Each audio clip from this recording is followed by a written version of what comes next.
Smart 24, driving business.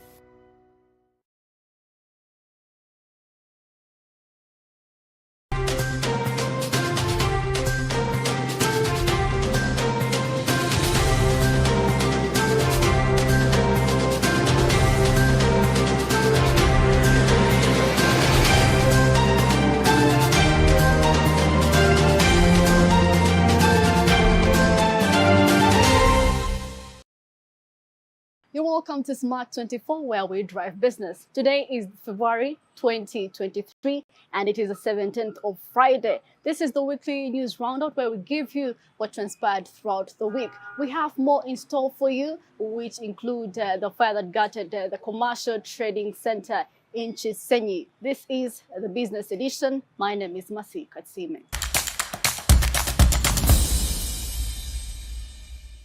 And we start off on a sad note. A fire that gutted the commercial area in Chisenyi, claiming lives of numerous houses, and billions of shillings were lost in this market fire. It is to be remembered that late last year and early last year in January and August, the same fire occurred concurrently, which destroyed billions of shillings and properties, and lives were lost. We have more on this report.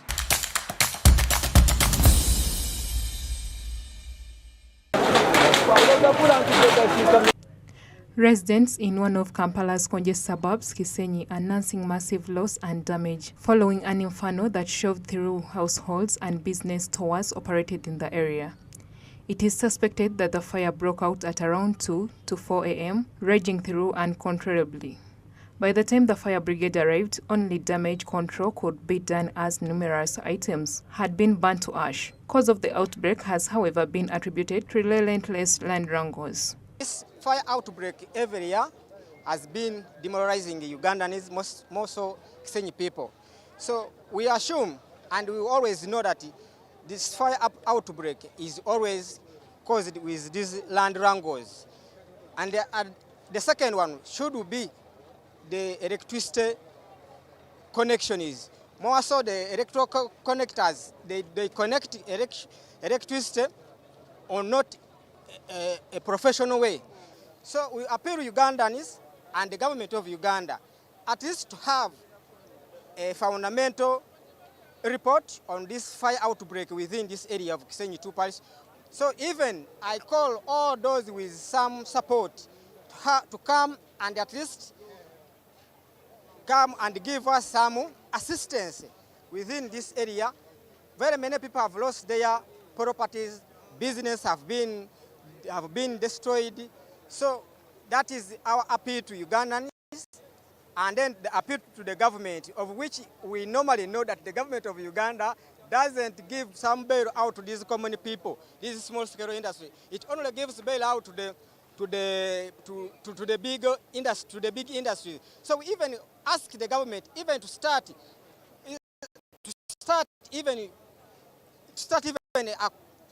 bailing out to these common people of the area who have lost their properties. The Police Directorate of Fire Prevention and Rescue Services, with help from residents, responded and managed to extinguish the fire, but a lot had already perished.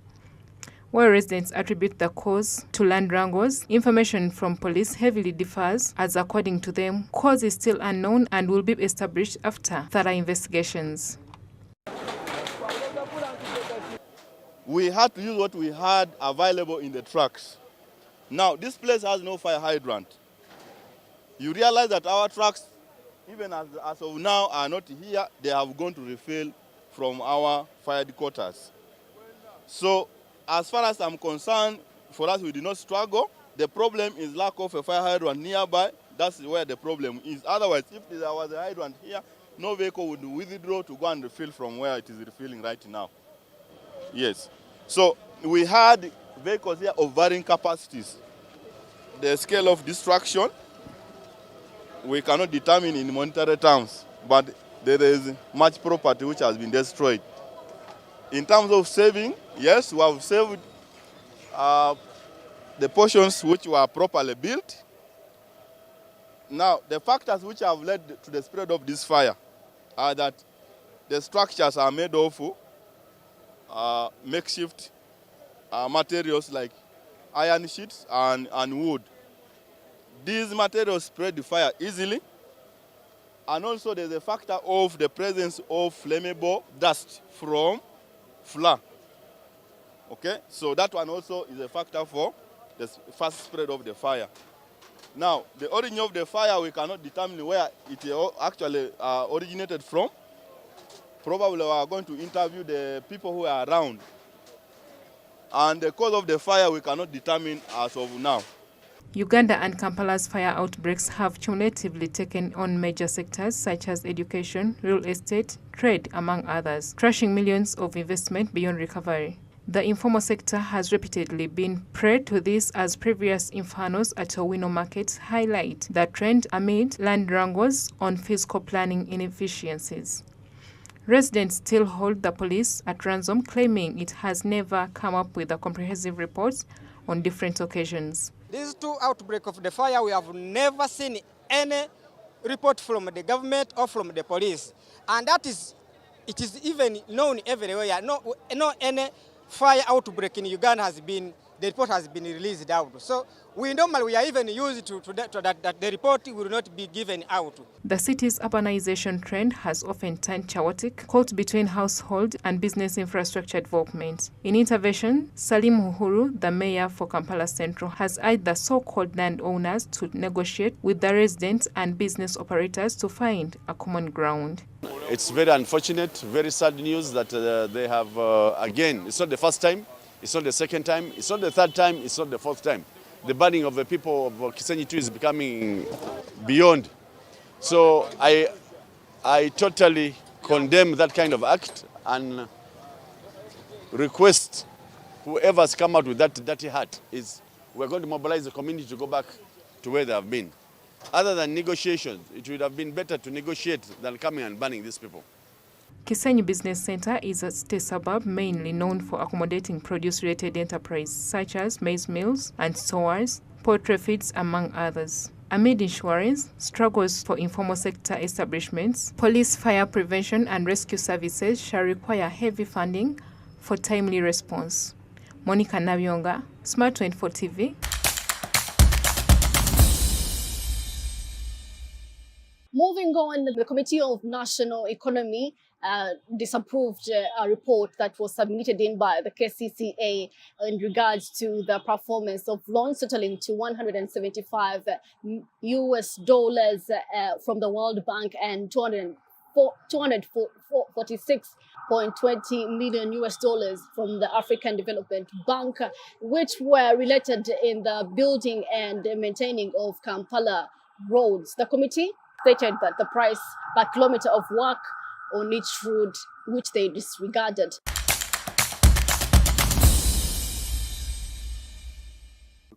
Last month, the Deputy Speaker of the House of Representatives pushed the National Economy Committee to consider the report that the Kampala minister had submitted on the expense of maintaining Kampala's roadways. Today, representatives of the KCCA joined the Kampala minister Kabyecho Fatogabye and Mrs. Dorothy Kisaka to give accountability on the number of roads constructed with the help of the loans. To see, but just in terms of highlighting what the pictures are of the different sites, you see them there, and the first one is Fairway Junction. The second one on the right is Chira Road. According to legislators, this is not satisfactory enough because they have not indicated the cost of each road as per square meters as asked by the House. You can't come to a committee of national economy and you don't bring financials. It clearly shows and answers our fears that there is something hidden, there is something fishy in terms of the costing of roads in this city or in this country.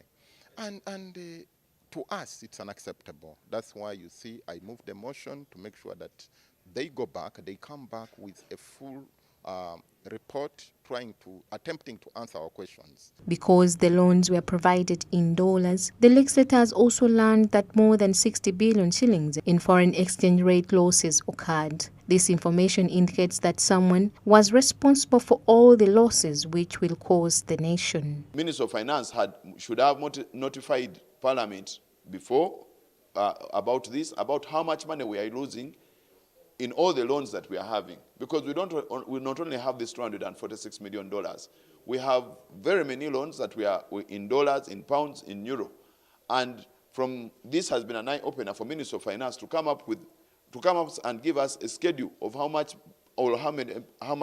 billion we are losing, how many billions we are losing in exchange rates. There must be somebody that is playing around with the exchange rate and is gaining from the change from dollar, from euro to pound to shilling. According to Honorable Lydian Abe, the kind of work KCCA is doing in the city is substandard, yet a lot of money was borrowed to have these repaired. Like other legislators, she has advised that the KCCA goes back and brings more detailed report because what they have presented to the committee is very lacking. And the team from KCCA, led by my sister here, we need to focus a lot on the quality of the work we are doing in the city. When we get money and invest on something, the duration it's supposed to work should be reasonable enough. If you take an example of the road, which is not captured here, but if you take an example of this road on industrial area, I always see repairs being done. Every time, rainy season repairs must be done. Can't we get a permanent solution to fixing that? On the other hand, the Minister for Kampala, Chofa Togabye, has informed the committee that the issue of land acquisition is still a concern in Uganda and has slowed down the economic development, particularly the construction of the roads. Some sections have already started facing these challenges, and we shall leave. And the same applied to Rubiji channel. We had to skip 900 meters of the channel, cannot be constructed, because multiple kind of claims and counter claims. So they were to abandon. But this is a channel which evacuates floods from the city, and people are comfortable with it. The KCCA Executive Director has informed the committee as well that the campaigns to begin work on the roads have already begun with the patching of potholes, and they anticipate beginning of the actual work in the next month. Starting the work on roads is not a specific event that you wake up in the morning and you say, today we've started the roads. No, it's a process. And this process includes mobilization, right of way, talking with stakeholders, forward maintenance. Those things, as I speak now, are happening. And so we have started on the roads. Why? The contracts were signed. The money was released for the forward works to these people. There's no reason why we should delay. But the event called the launch hasn't happened. When you see me on the roads inspecting, I want to ensure that all the forward works are done before our political leader comes and launches the roads. The National Economy Committee is to meet these officials again with a detailed report before they can present to the August House their findings with the loan performances. Samlanifa, Smart 24 TV.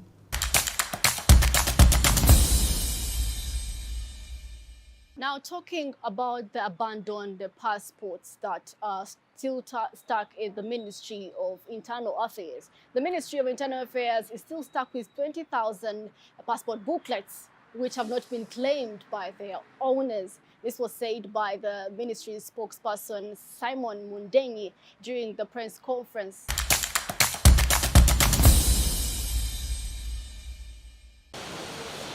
According to Simon Peter Munday, the spokesperson for the Ministry of Internal Affairs, there is another accumulation of passports totaling to over 20,000 booklets. Many of these were applied, paid for and processed, but the owners have not picked them and that the centers are running out of storage. On the issue of collection of passports, we are yet again having a stockpile of passports at our collection centers in Chambogo, Gulu, Mbale, and Barara, totaling to almost 20,000 booklets. These passports, as you know very well, people applied for them, they even paid for them. We went ahead and processed them. Mundei notes that with 3,000 passports being processed and printed each day, the Directorate of Immigration and Citizenship Control is currently stuck and is bringing them a big challenge. Noted that the problem could be because applicants do not receive the SMS messages, some of them informing them to collect their passports, because most likely of two reasons. One, some applicants put incorrect numbers, telephone numbers on their applications.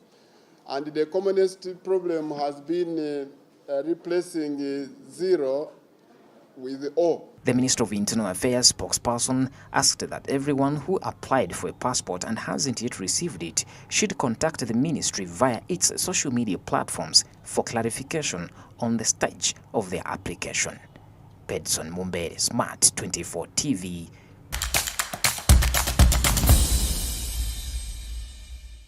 Talking about security in Uganda, while addressing the press conference, the spokesperson of police, Fred Enanga, addressed the issues regarding fraud, where he said 9 were detained, and including 2 managers of Stanbic Bank with an aim to steal 6.6 billion shillings from a bank's client.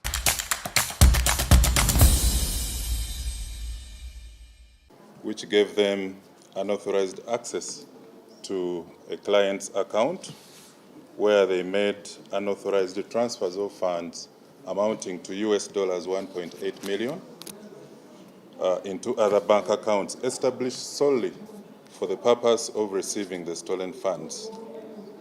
At the direction of the respective branch managers, that is at Freedom City and Garden City Stanbic Bank branches, the funds were withdrawn and stolen using forged documents of a Kenyan passport number, AK0849025, and forged inter-account transfer forms, all in the names of Mohammed Abdul Hakim Hussein, one of the company directors and signatory to the account of Nile Energy Company Limited. The suspects in conspiracy with selected bank staff at Garden City and Freedom City branches opened 3 accounts in the names of Dixon Kagurusi Ampomoza and account number 9030012835107, and then another account number in the names of Petrom Limited, and a third account number in the names of Famane Investments Company Limited. And after compromising the account of Nile Energy Company Limited, they transferred, they made the transfers to these 3 accounts. At least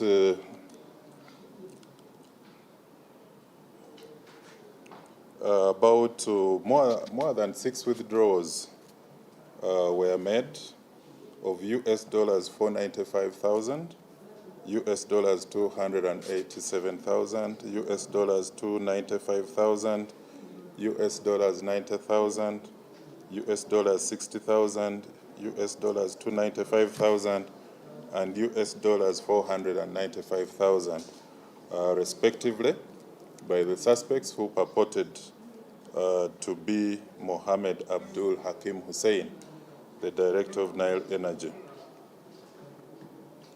Now,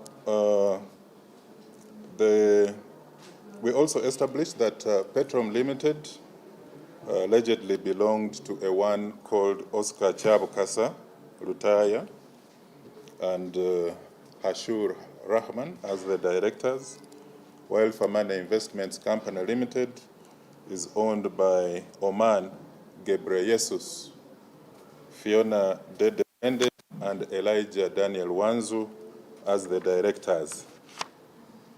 And then we also have a third account, which is in the names of Dixon Ampumuza Kagurus. Of course, it was on the 2nd of this month, 2023, that one Tefera Robel, an Eritrean refugee who is in Uganda, was contacted by one called Shivan at Garden City, who asked him to go and drop documents at Stanbic Bank, Garden City. And of course, when he took these documents at Stanbic Bank, Garden City, they were intercepted after realizing that they were inter-account transfer forms with a face value of US dollars 988,200 US dollars. That was again going to be effected from the Nile Energy account and thereafter credited into the account names of Son Kagurusi Mpumuza, the director of Petrom Limited. So this is the only money which was saved. They were continuing to fleece the account. But however, this US dollars 988,000 was saved.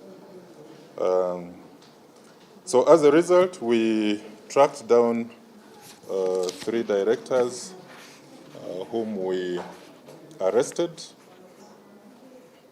and upon interrogation, they admitted to having received stolen cash to a tune of 250,000 US dollars, and engaged further with engaged into a gold transaction with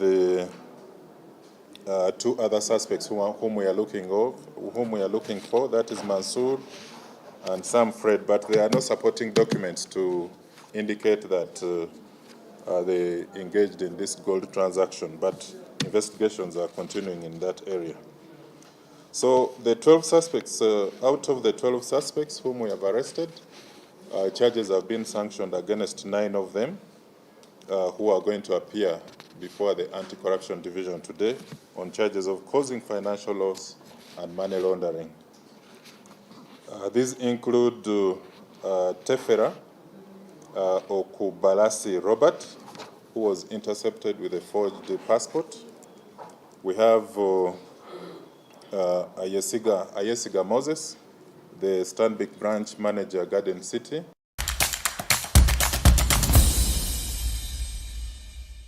Coffee is one of Uganda's major cash crops, and it has significantly contributed to the country's economy. However, the prices have with time been fluctuating, and this has frustrated the farmers that really earn from these cash crops. The stakeholders came together to have and share knowledge on how they could prepare these farmers for the price risk management and exporters.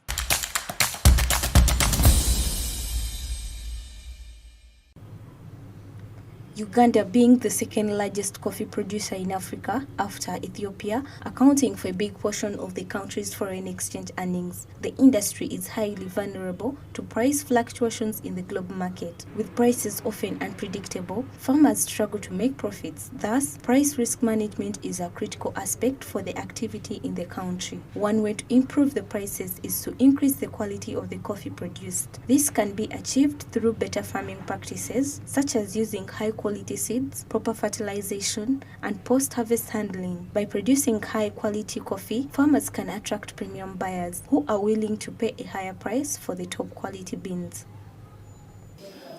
Through good agricultural practices, through pruning. Sometimes it's painful in the short run because you're cutting down your tree, but it's the patience for tomorrow's output. It's the investment you put in mulching, it's the investment you put in terracing if you need to terrace, depending on the flow of your land.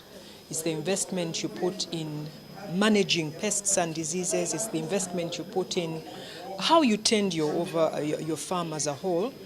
But also there is a power in numbers. So we also promote, when we are training farmer-based organizations, we are promoting marketing and bulking collectively, because therein they can get the muscle to negotiate better terms.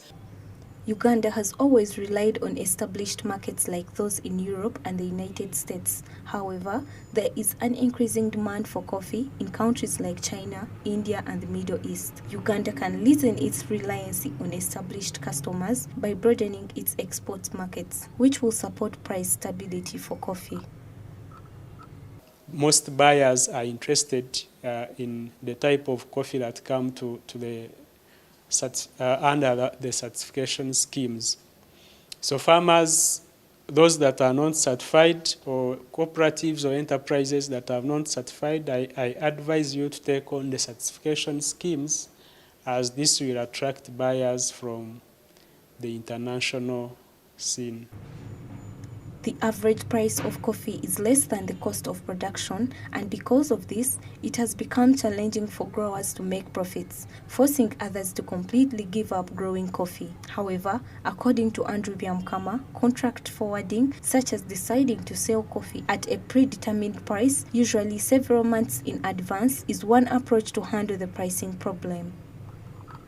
But for last year, the market, the prices went a bit high because of the inflation of, there was a wilt disease in the other exporting countries, so Uganda was targeted high for the coffees. And this hiked the prices of coffees in Uganda.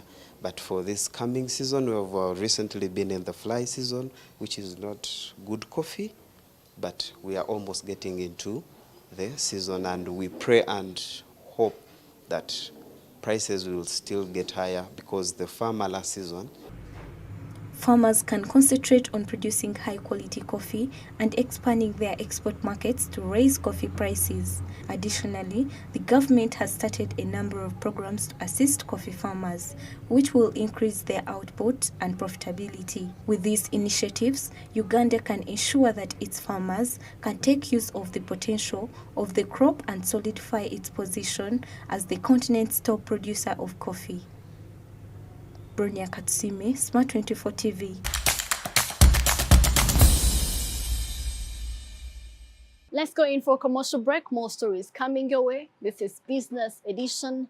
Don't stick around.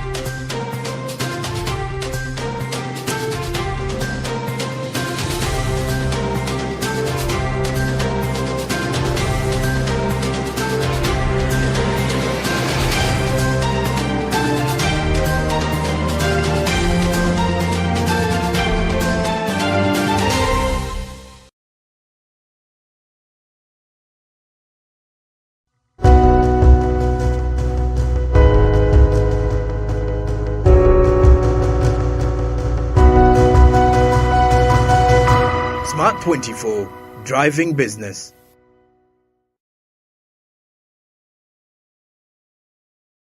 He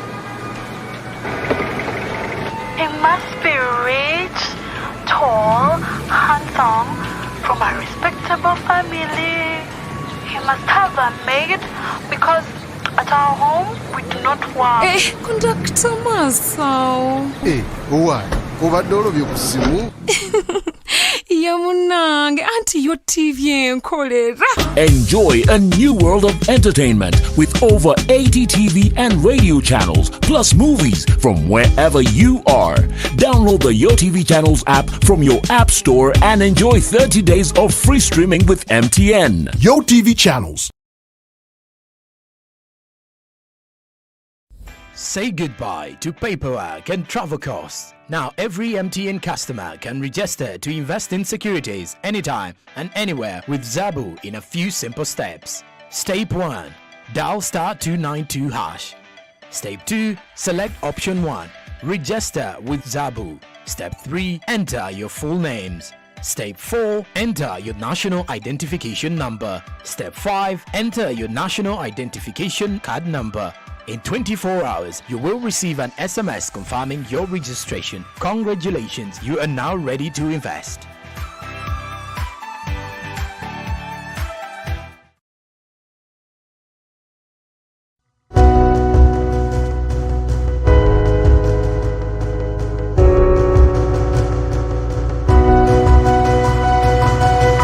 Smart 24, driving business.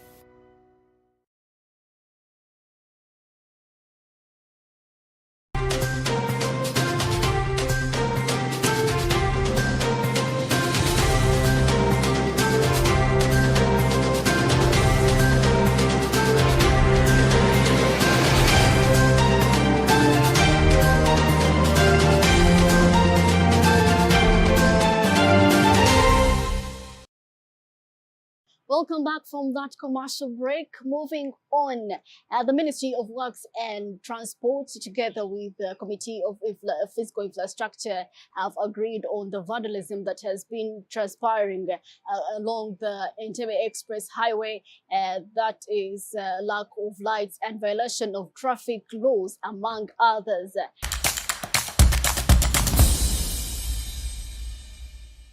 The Entebbe Express Highway costed around $476 million, that is 1.9 trillion shillings, making it the most expensive road in East Africa. Despite the security firms who were brought in to guard this road, vandalism had already begun before it was even launched. While appearing before the Physical Infrastructure Committee, officials from Ministry of Works acknowledged the need to increase security on this road because the vice is costing the country. Is losing a lot of money. We put in a lot of money to make those signposts. And those signposts are not just anything, that we can't make a signpost from anything. They have international standards. We must meet those international standards in terms of size, in terms of the material we make. You can't just make in any material, because some people are proposing that we make in wood. But if it's a wooden, it may not reflect. And yet it's a requirement that from a distance, that sign must be visible and must be reflected. According to General Katumba, they will tighten security, and as they do so, they will collaborate with the Ugandan police to ensure that the criminals are caught. So get on that road because of lack of lighting. That's one of them. So if we improve the lighting and improve on cameras, then the thugs will be scared of. But we have also agreed with the police that if they need more patrol vehicles, we can allow more than the 3 patrol vehicles which they have. But also the company which is doing operation and maintenance has a responsibility of providing patrol vehicles. And I think you have seen them on and off. Legislators have also expressed worry about the risk posed by this route, particularly at night, because of its inadequate lighting, which makes it dangerous for users. When we come to lighting, it has become a nightmare. The road is dark. That makes it very insecure for people to use. Many things are happening along that road to do with the insecurity, waylaying people, destroying their vehicles and what have you. And most of the accidents have been caused because of when a stone is hit on a vehicle, the guy panics and he loses control. The MPs have also issued warnings to Ugandans who engage in the theft of public property, warning them that their actions not only cost the nation money, but also human lives, because many accidents occur as a result of vandalism to the structures that serve as signs for drivers. We are going to end up losing more and more lives. It is important that the public gets to know why this road furniture equipment should stay on the road. It is important for the public to know that it is poverty against life. It is, you look at this marker post, or you look at this fence, or you look at this signpost, and you feel there is money in it. You can transact very easily. But remember, you never know whether it will be your son, maybe your brother, or your uncle that will take a wrong turn at that point, and then they'll go into an accident, and you go to a... Vandalism on Entebbe Express Highway is costing this country billions of shillings.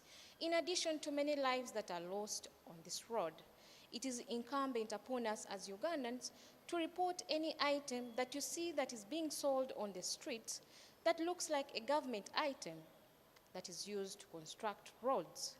Sam Lanifa, Smart 24 TV.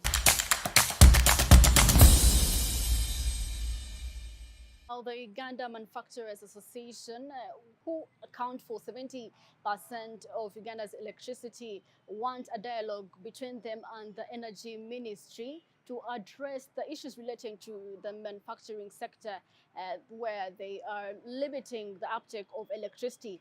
Among these is the reduction of the 5 kilowatts, which the ministry is expected to implement gradually.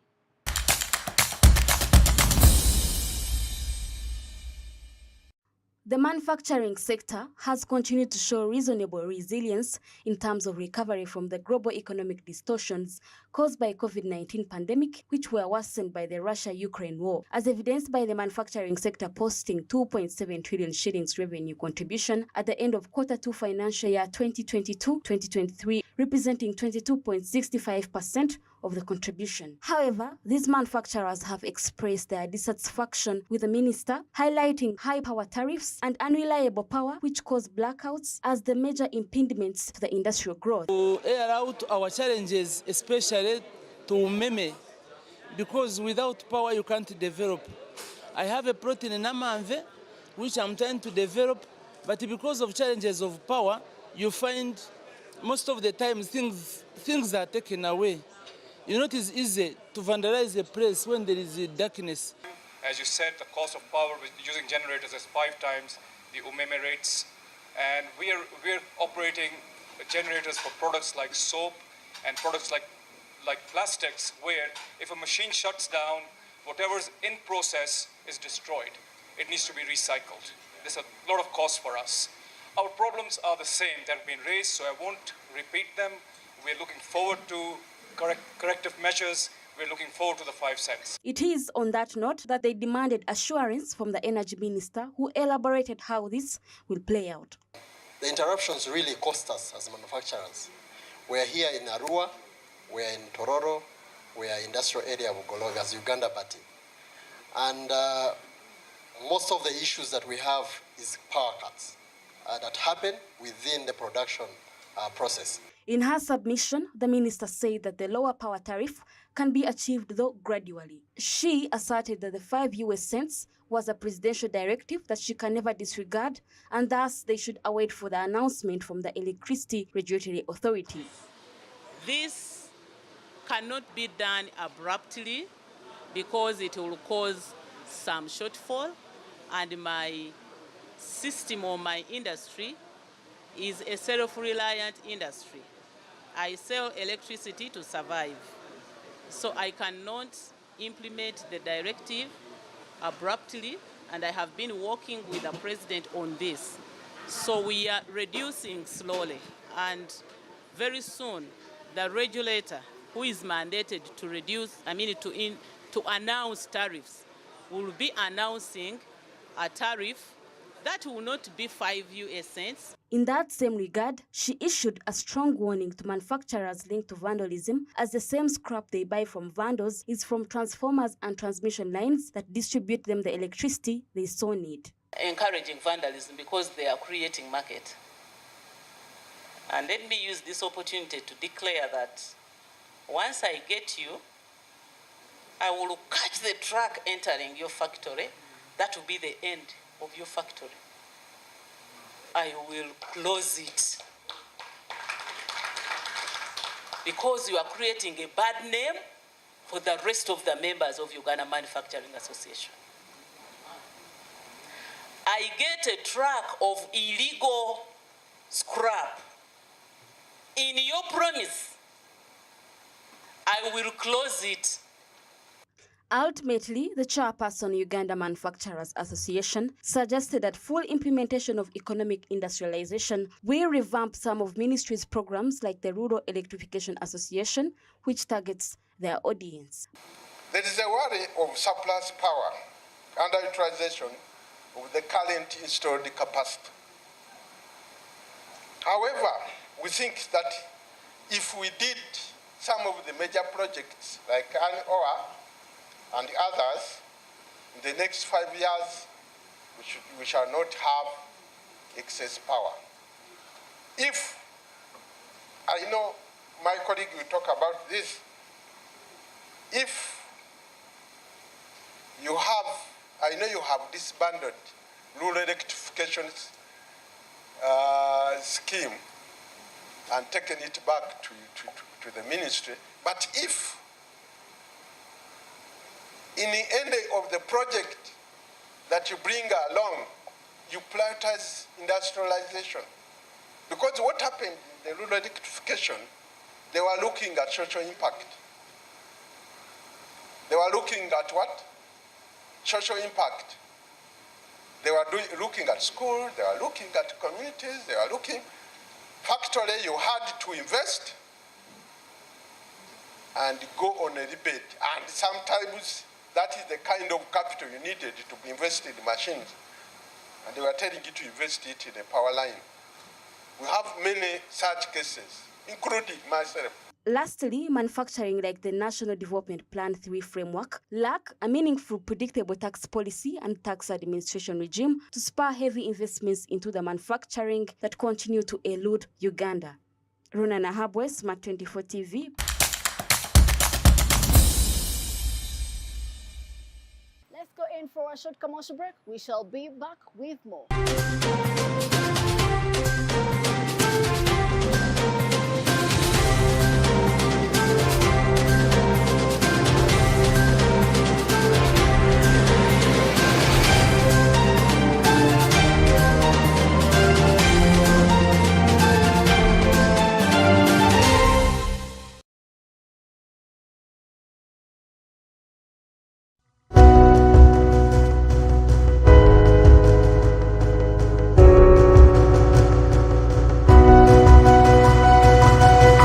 Smart 24, driving business.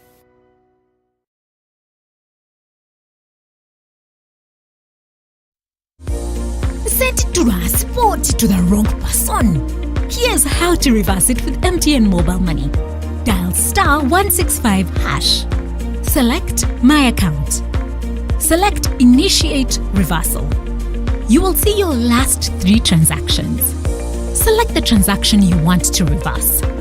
Enter your mobile money PIN and you'll get an SMS confirmation that the transaction has been blocked from being withdrawn. And that's it. Please note, only transactions that haven't been withdrawn can be reversed.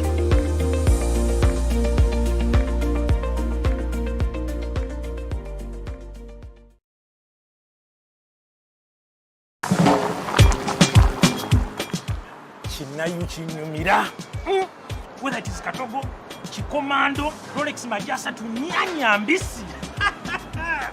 Man, wherever I am, I enjoy Chinayu with your TV channels on my phone.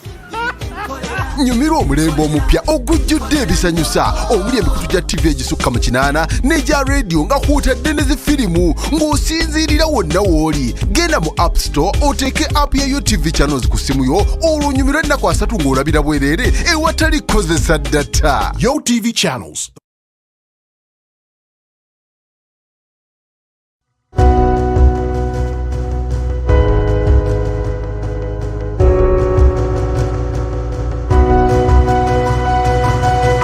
Smart 24, driving business.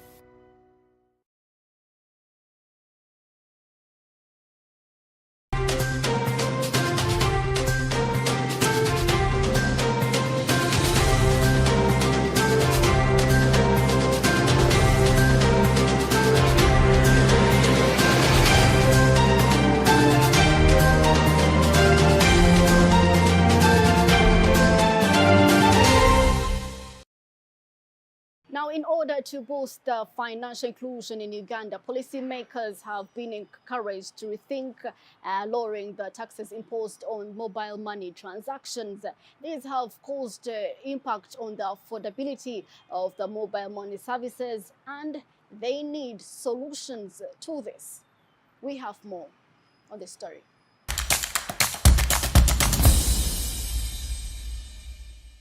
To meet the 16.2 trillion revenue target for the 2018-2019 fiscal year, the government introduced a 1% tax on mobile money deposits, withdrawals, transfers and payments.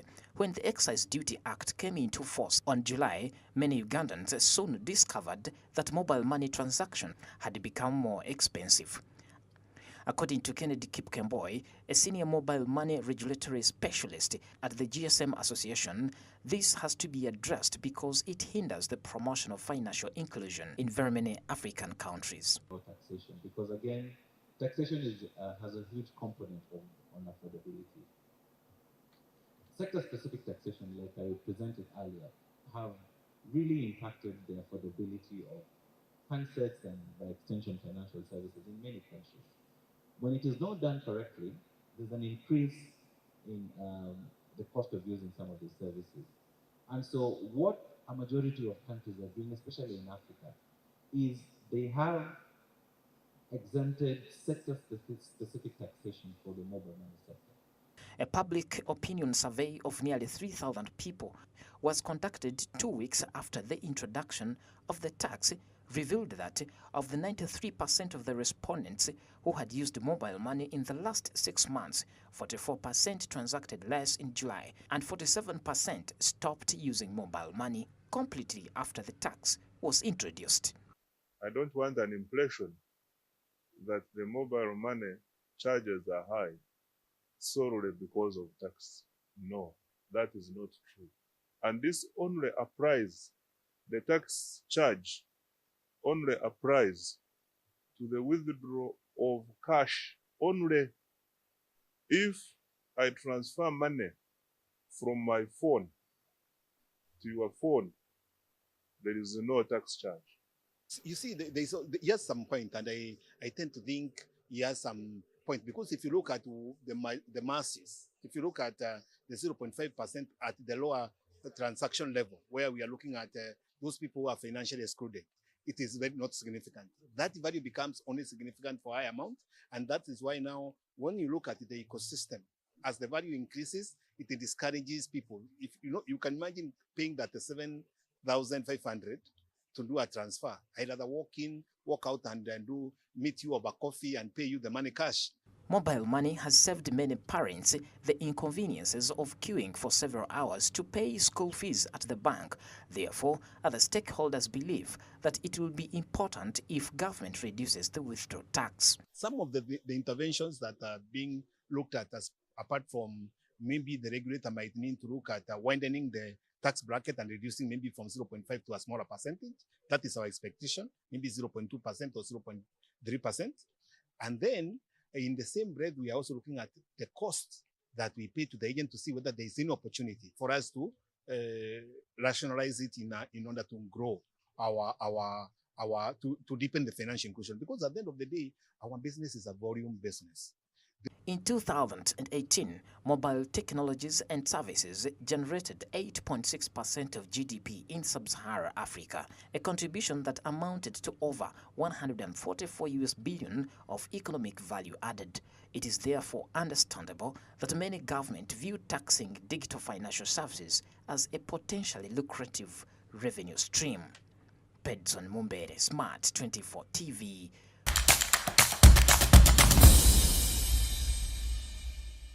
Now, to wrap this up, a group of legislators has urged the government to abandon the State House scholarship programs in favor of the district quota system in order to ensure equality of distributing this.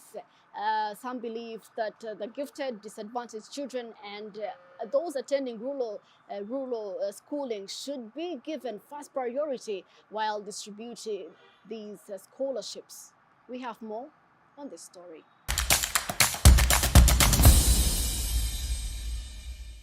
While appearing before the Education Committee last month, the MPs tasked the Education Minister, Jesse Muyingo, to move funds for all government scholarships to student loan scheme under the Higher Education Financing Board for equal access by all students. According to legislators, for equitable distribution of scholarships, government needs to first do away with the State House Scholarship Program because it only benefits a few Ugandans.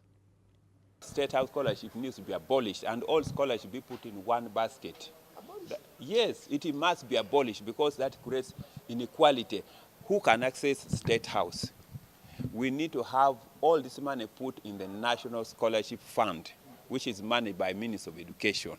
We only have one government. We do not have 2, 3, 4 government. Why should you have a state scholarship in a State House? Then you have another scholarship, Ministry of Education, all scholarship, and yet Minister of Education is even headed by the wife of the president. So, does it mean that President Museveni does not trust the Minister of Education who happens to be his wife? We need State House scholarship to be abolished yesterday. And I really feel instead of keeping the State House scholarship running, it's better when it is cropped off so that they transfer it to a district quota system, whereby each and every district would benefit equally. There it will empower the students from all the districts across the country. The legislators say these scholarships as well as government sponsorship oftentimes go to the students from performing schools, yet these are expensive schools, meaning that the students are from well-off families. You find that the best performing schools are those schools that require money.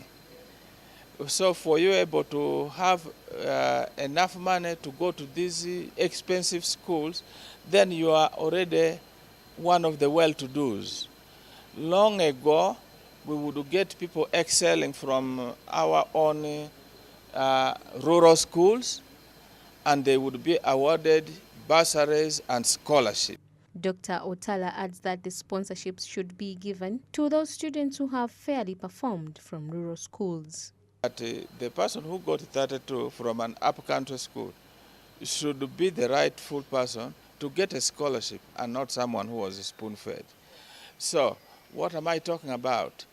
That we need to revisit the way our scholarships are awarded to go to the bright but poor. In that way, we would be emancipating our bright people in the countryside, but also doing justice. They have also warned government that until the president meets the industry participants and finds a common ground, nothing productive will result in the matter of controlling school fees. This is because 80% of the schools are owned by officials of the Education Ministry. That is the problem. And I'm telling you, we are not going to succeed in the discussion and lowering down the school fees in private schools. That will never, even if Parliament do what, we are not going to succeed. The best we should do is to call about those people. Let the president himself, being the appointing authority, call those who are owning the schools within the Ministry of Education, within the cabinet, even we, some of us members of Parliament, discuss with us and we agree together to lower the school fees. Source of that, we are not going to succeed. As we speak, government has not yet come up with a clear report on regulating school fees in the country. Samlanifa, Smart 24 TV. Now that wraps out our weekly news edition here on Smart 24 TV. Do care to join us and keep watch on our social media handles. This is Business Today and my name is Marcey Katusime. Have a great evening.